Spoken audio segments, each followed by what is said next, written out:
Bruno Marchal, mental coach à Montpellier, par WhatsApp, par téléphone quand vous êtes loin, et dans la formule d'efficacité, c'est un coaching d'1 heure et 15 jours de suivi, et vous avez la communauté bienveillante et positive qui papote, qui vous donne des conseils, qui met des témoignages, qui pose des questions, j'y réponds, la communauté vous répond, c'est ici en commentaire. Aujourd'hui, on va parler de la pensée contrefactuelle. Qu'est-ce que c'est la pensée contrefactuelle, me direz-vous? Eh bien, c'est une forme de fonctionnement du cerveau qui va vous faire imaginer un monde idéal, et comme le monde idéal n'existe pas, on va essayer de comprendre pourquoi il n'existe pas. Et donc, du coup, on va essayer de voir qu'est-ce qui n'a pas marché pour que je ne sois pas dans le monde idéal. Alors, dans des périodes de crise existentielle notamment, ça fonctionne à plein régime. Il y a une personne qui se sent pas bien et qui dit voilà comme j'aimerais être. Hein, voilà, je devrais être comme un super-héros, être aimé, être heureux dans ma famille, avoir un homme sexy, etc. Et c'est pas ce qui se passe. Donc, qu'est-ce que je fais? Je vais dans mon passé et j'essaie d'imaginer pourquoi j'en suis là. Et si je n'avais pas fait ça, j'en serais là. Alors par exemple, on va prendre un exemple. Si mon mari n'avait pas dit ça il y a 5 ans, aujourd'hui, j'en serais pas là. Si ma femme n'avait pas dit ça, je serais encore amoureux aujourd'hui. Donc ça marche pas comme ça. C'est une pensée contrefactuelle qu'on appelle. Et il y a 2 types de pensées contrefactuelles. Je vais vous expliquer ça. Il y en a une qui va nous permettre finalement de nous construire dans l'avenir, et d'autres qui vont nous faire stagner. Et les personnes qui sont en crise, notamment, sont dans une forme de stagnation. Alors, par exemple, on va dire, je suis plus heureux dans mon couple parce que j'imagine que ma vie devrait être comme ça, et donc j'ai même fait mon deuil de ce couple-là. Non, j'ai eu ça en coaching il n'y a pas longtemps. Non, on ne fait pas le deuil, votre amant ou votre maîtresse.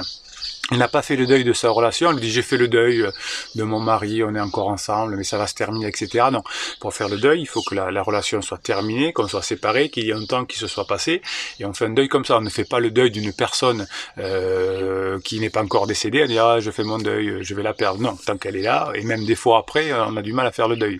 Donc n'écoutez pas ce genre de sornette que vous dit votre psy ou votre coach. On ne fait, ou votre amant d'ailleurs, ou votre maîtresse, on ne fait le deuil que d'une relation qui est terminé, ça c'est très important. Donc si on revient à notre pensée contrefactuelle, il y a 2 types de pensées contrefactuelles. Il y a la pensée contrefactuelle que j'appelle épisodique.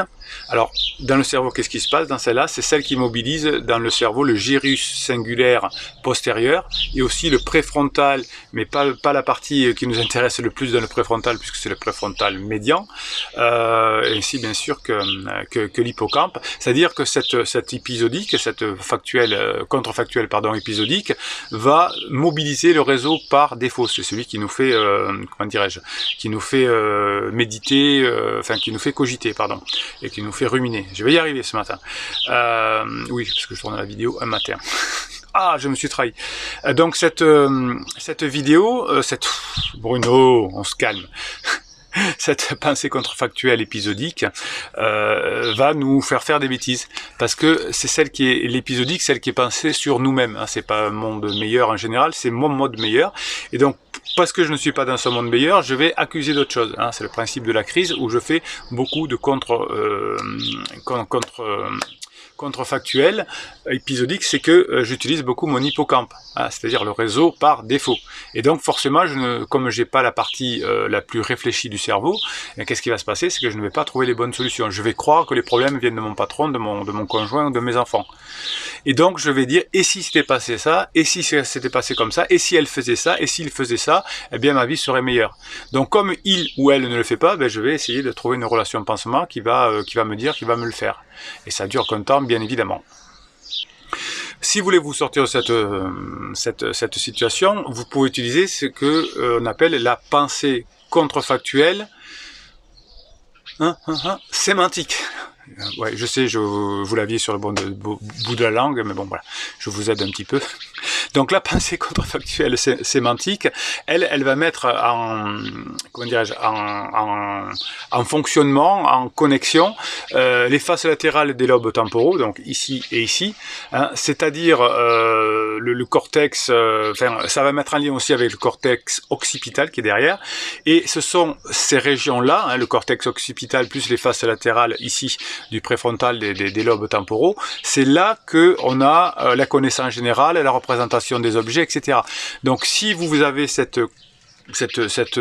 pensées contrefactuelles liées à la sémantique, et bien là vous allez pouvoir construire votre vie et vous allez pouvoir devenir adulte. C'est ce qu'on fait en coaching. J'essaye de vous faire rebrancher ces parties-là parce que souvent on me dit oui mais si je suis trop gentil, il va me prendre que je suis pour acquis. Vous savez ce que disaient les autres coachs, ça ne marche pas parce que c'est pas ça qui fonctionne. Ce qui fonctionne c'est que vous alliez dans un monde où plus d'adultes et pour y aller vous pouvez utiliser la sémantique, enfin la contrefactuelle sémantique qui va faire utiliser ces lobes du cerveau. Tant que vous utilisez l'hippocampe, ça fonctionne pas. On s'énerve, on se fait plaindre, on critique, on reproche, on est dans le déni, on est dans le conflit.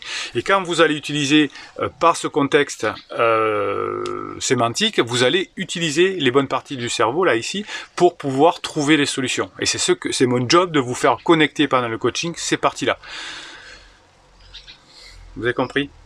Tant qu'on est dans l'émotion, ça peut pas fonctionner. Donc, créez-vous ce monde meilleur, mais pas en disant c'est la faute des autres, mais en le construisant, en disant comment je vais faire, comment je vais être là, moi, avec ce sémantique, pour faire en sorte que cette relation redevienne cette relation d'adulte à adulte, ou la devienne si elle n'a pas encore été.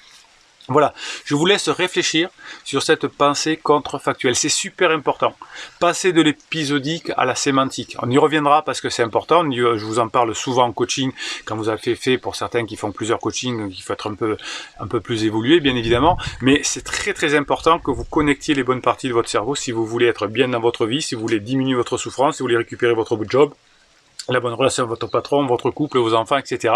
Il faut passer par cette sémantique et la pensée contrefactuelle sémantique est votre allié.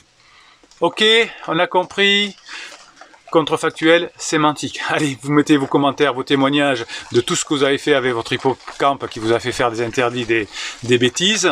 Ça, c'est pour la communauté, vous écrivez dessous et je vous réponds bien évidemment. Si vous êtes généreux, vous me mettez un pouce en l'air et YouTube se permettra de proposer cette vidéo à des personnes qui sont un peu perdues, qui diront souffrance, je sais pas comment faire, etc., crise de couple, et ils vont comprendre ce que le contrefactuel. Et donc ça, c'est grâce à votre pouce en l'air, c'est votre geste généreux, vous allez pouvoir faire accéder à cette vidéo d'autres personnes. Si vous vous abonnez à cette chaîne, bien évidemment, vous aurez chaque jour des posts. Vous voyez, je ne sais pas si vous entendez, mais la pluie commence à tomber. Alors, il est temps de vous dire, Bruno Marchal, il vous dit sous la pluie aujourd'hui, à très bientôt.